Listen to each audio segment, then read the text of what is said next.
On the morning of the 10th of Muharram, 680 CE, the plain of Karbala, flat, empty, burning under the Iraqi sun.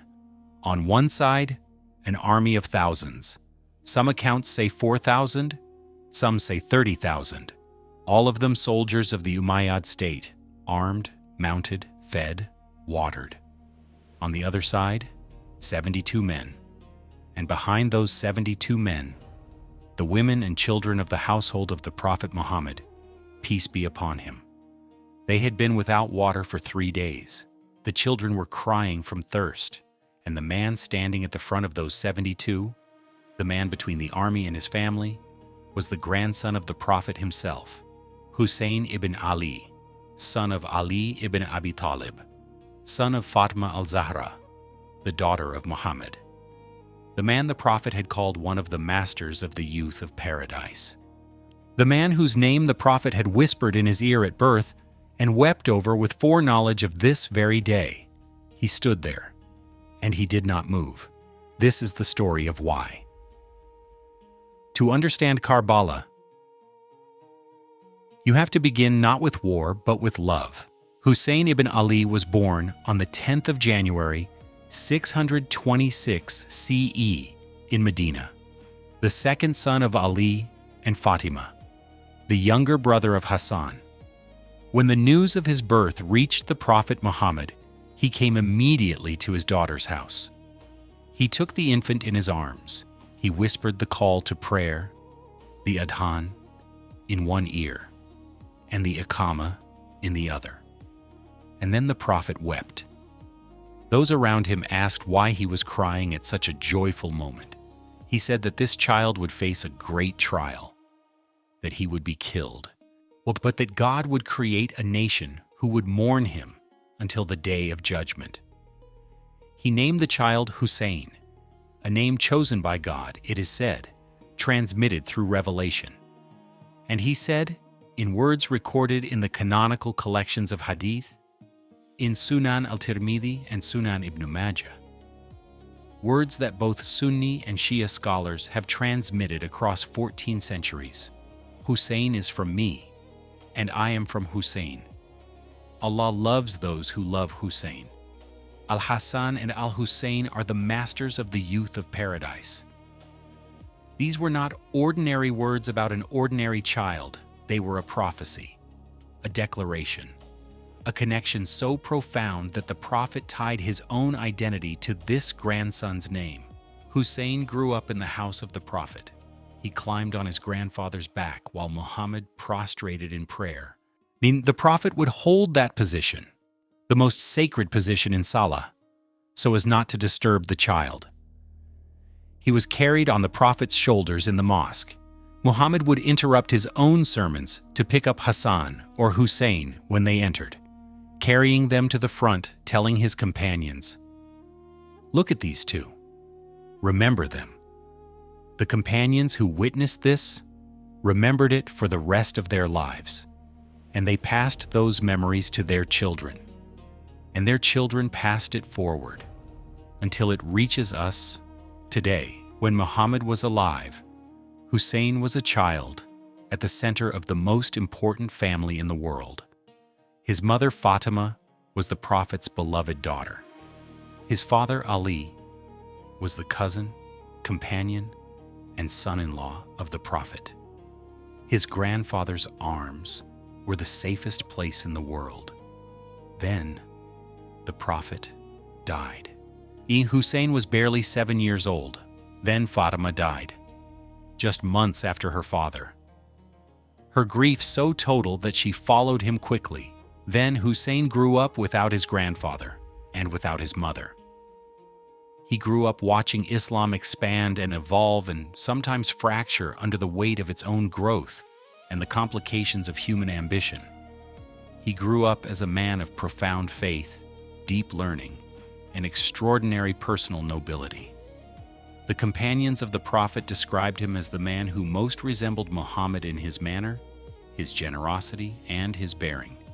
He was known for feeding the poor, for sitting with the lowly, for treating every person, powerful or weak, with the same full presence and dignity. He was a man who had been formed by the greatest example of human character in Islamic history. And when the moment came, he would show the world what that formation meant. In April of 680 CE, the Umayyad Caliph Muawiyah I died. Before his death, he had violated a treaty made with Husayn's elder brother Hassan, a treaty that had stipulated the caliphate should return to a consultative process after Muawiyah. Instead, Muawiyah had appointed his son Yazid as his successor, a hereditary monarchy, where before there had been an elective caliphate. Yazid was a different kind of ruler. His own father had reportedly warned him about 3 men before dying, 3 men whose allegiance would legitimize his rule. One of them was Husayn ibn Ali. When Yazid came to power, his first act was to demand the Pledge of Allegiance, bay'ah, the formal oath of loyalty that meant, in Islamic tradition, that you recognized a ruler as legitimate. He sent word to the governor of Medina to obtain it from Husayn, with force if necessary. Husayn refused, not from defiance for its own sake, not from political ambition. He refused because pledging bay'ah to Yazid would mean declaring, with the weight of his name, the name of the Prophet's grandson, that this hereditary succession was legitimate, that a caliphate based not on consultation but on bloodline was acceptable, or that the direction Islam was heading under this leadership was one he could endorse. Husayn wrote in his will to his brother Ibn Hanafiya, recorded in the historical sources, that he had not set out seeking corruption or oppression. He sought only to command what is right and forbid what is wrong. To follow the path of his grandfather and his father, he was 54 years old. He had spent his entire life in this faith, and he would not put his name to something he believed was wrong. He left Medina for Mecca, seeking sanctuary at the house of God, the sacred city where no blood could be shed. For 4 months, Mecca sheltered him. During those 4 months, letters began arriving from Kufa, the city in Iraq that had been the center of his father Ali's caliphate, the city whose people had a long and deep attachment to the house of Ali.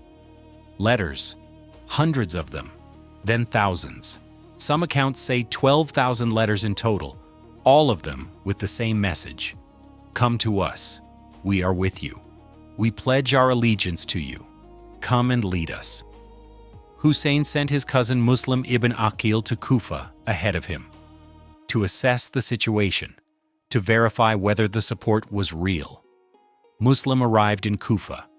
The reception was extraordinary. Thousands pledged allegiance to Husayn. Muslim wrote back, "Come, the people are with you." But Yazid's new governor of Kufa, Ubaydullah ibn Ziyad, was a different kind of administrator, brutal, methodical. He arrested Muslim ibn Aqil. He executed him. He intimidated the Kufan tribal chiefs one by one, threatening, bribing, coercing, until the pledges dissolved and the crowds dispersed. The city that had sent 12,000 letters went quiet. Husayn, already on his way from Mecca with his family and companions, received pieces of this news on the road. First, the death of Muslim ibn Aqil, his cousin, his trusted representative. Then reports of Kufa's growing silence. His companions urged him to turn back. His friends warned him. Senior companions of the Prophet advised against continuing. He kept going, because this was no longer simply about Kufa. It was about something larger than any single city's promises.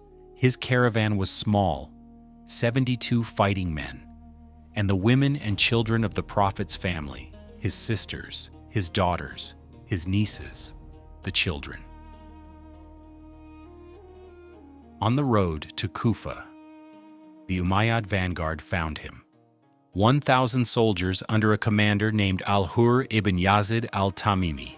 Hur blocked his path forward, but would not let him retreat. In this strange limbo, Husayn's caravan continued moving, and Hur's 1,000 followed alongside. On the 2nd of Muharram, 61 AH, October 2nd, 680 CE, they arrived at the plain of Karbala, 70 kilometers north of Kufa, flat, empty, no natural defense, no fortifications, no cover. The caravan stopped, and the rest of Yazid's army arrived the next day. 4,000 soldiers under the command of Umar ibn Sa'd. The trap was complete. For 8 days, the two camps sat across from each other on the plain. Negotiations happened, multiple times. Husayn offered 3 conditions. Let him return to Medina, or let him go to the frontier to fight against enemies of Islam, or take him directly to Yazid to speak with him face to face. All 3 were refused by the governor Ibn Ziyad, whose orders were absolute: surrender, submit to Yazid's authority, or face the consequences. Husayn would not submit. On the 7th of Muharram, the Umayyad commander cut off access to the Euphrates River. 500 horsemen were stationed at the water route. The camp of the Prophet's family was without water. 3 days. Children crying, women praying. The desert sun relentless. Husayn's half-brother, Abbas ibn Ali, the standard-bearer of the camp, a man of legendary courage, led 50 men to the river and managed to break through and bring back water. But it was temporary, and on the night of the 9th of Muharram, the night before Ashura, Husayn gathered his companions. He said something that only a man of the deepest faith and the deepest love could say. He told them that these men had come for him, not for them. He released every one of them from their allegiance. He told them to go. Use the darkness of the night. Take your families and save your lives. You have my blessing. You owe me nothing. He blew out the lamps so that those who wished to leave could do so without shame. And then he waited. In the darkness, voices began speaking. Abbas spoke first. He said he would follow his brother in life or death. Then the companions spoke, one by one. Some had only arrived at Karbala days before. Zuhair ibn Qayn, who had been a follower of Uthman, not Ali, until a chance meeting with Husayn changed his heart. Habib ibn Muzahir, an old man who had come specifically to give his life here. A man named Wahab, who had been a non-Muslim and had converted and joined Husayn's camp only days before, leaving his new wife of 19 days behind. They stayed, all of them. Husayn stood in the darkness and listened to his companions choose to die for what they believed in. He spent that night with them in prayer and Quran. The morning of the 10th of Muharram, the day of Ashura, Husayn organized his 72 men. He appointed Zuhair ibn Qayn to the right flank, Habib ibn Muzahir to the left, his half-brother Abbas as the standard-bearer. He rode out to address the Umayyad army. He spoke to them, or reminded them of who he was, the grandson of the Prophet, the son of Ali and Fatima. He asked them why they had come to kill him, and then, in a moment that would be remembered forever, something extraordinary happened. The Umayyad commander, Hur ibn Yazid al-Tamimi, the same man who had blocked Husayn's path on the road, rode forward. He crossed to Husayn's side with his horse and with his life. He said he had a choice before him, paradise or hell, and he chose paradise. He apologized to Husayn for what he had done on the road. Husayn said, "You are free, Hur. Just as your mother named you free, you are free in this world and the next." Hur died that day fighting for Husayn. The battle began. Arrows first, then combat.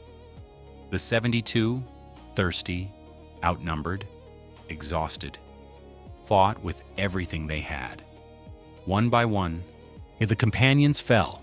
Zuhair ibn Qayn fell. Habib ibn Muzahir fell.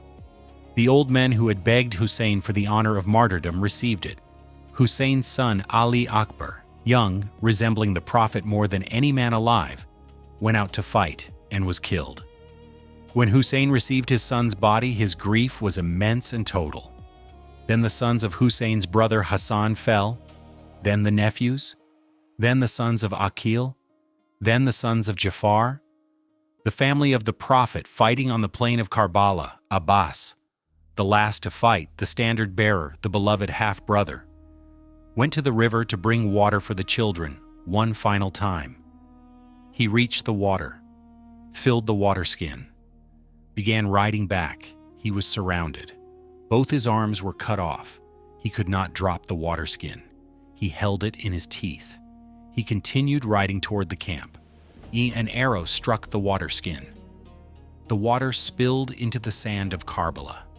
Abbas fell.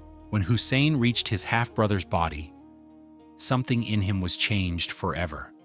This was the companion of his childhood, the son of his father, the man who had sworn to be his shield. He stood over Abbas and said, "This is the day when my back is broken." Now Husayn stood almost alone. His companions were dead or dying. His son was dead. His brother was dead. His nephews were dead around him.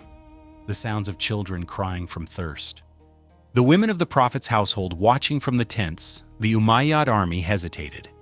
This was the grandson of Muhammad. Multiple sources, including those not favorable to Husayn's cause, record that the soldiers were reluctant to initiate the final attack. Husayn prayed. Then he went out to face them. He was struck by arrows. He was wounded many times. He fought with whatever strength remained in a man who had not drunk water for days and who was carrying the wounds of battle. At some point, a 6-month-old child, Ali al-Asghar, was brought to him. The baby was dying from thirst. Husayn held him and turned to the army, showing them the infant. He'd asking only for water for the child. An arrow was fired. It killed the infant in his arms. Husayn buried his son in the sand of Karbala with his own hands and kept fighting. He fell in the late afternoon of the 10th of Muharram, wounded beyond endurance, struck by arrows, by swords, by spears. The final moments are recorded in multiple historical sources, Sunni and Shia alike, al-Tabari, al-Baladhuri. The accounts differ in some details, but agree on the essential truth. Husayn ibn Ali, the grandson of the Prophet Muhammad, peace be upon him, was killed on the plain of Karbala on the 10th of October, 680 CE. He was 54 years old. His head was severed and raised on a spear. The tents of the women and children were burned.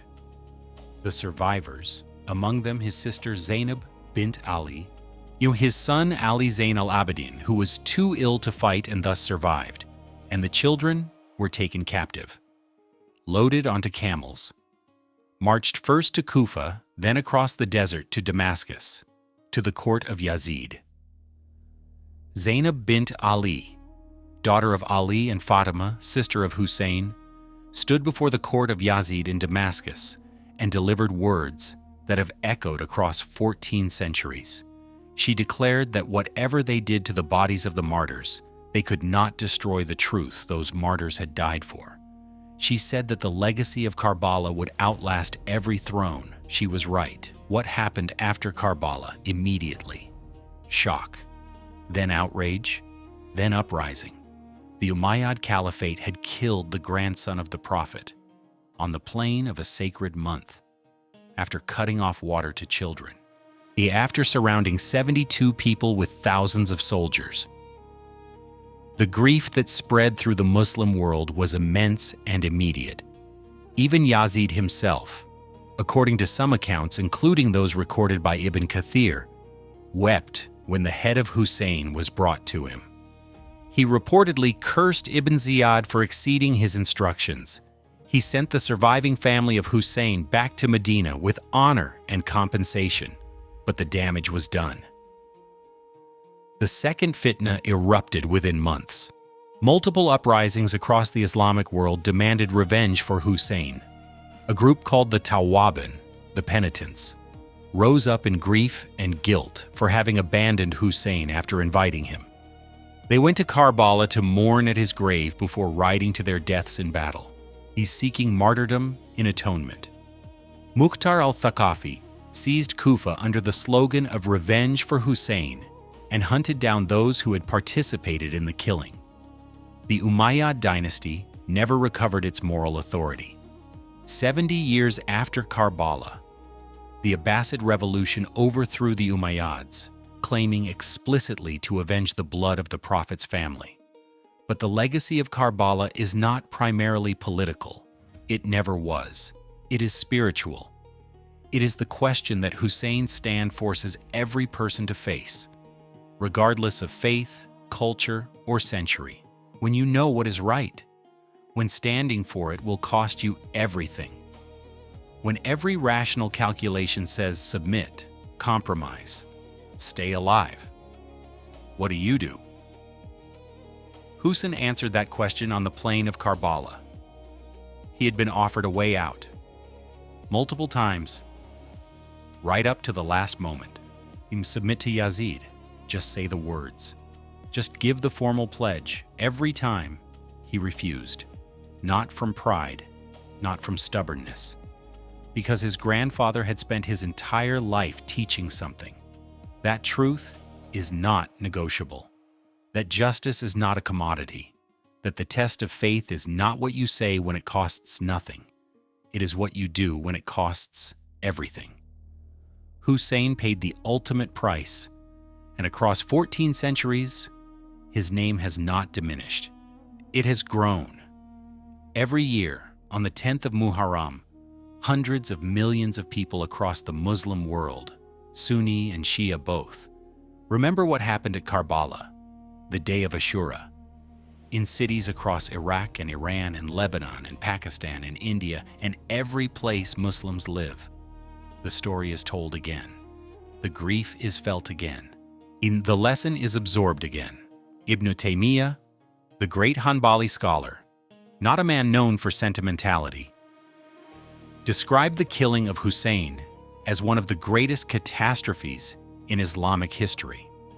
Ibn Kathir said every Muslim should feel sorrow for Husayn's death. The name Yazid has become, in Islamic culture, synonymous with tyranny and injustice.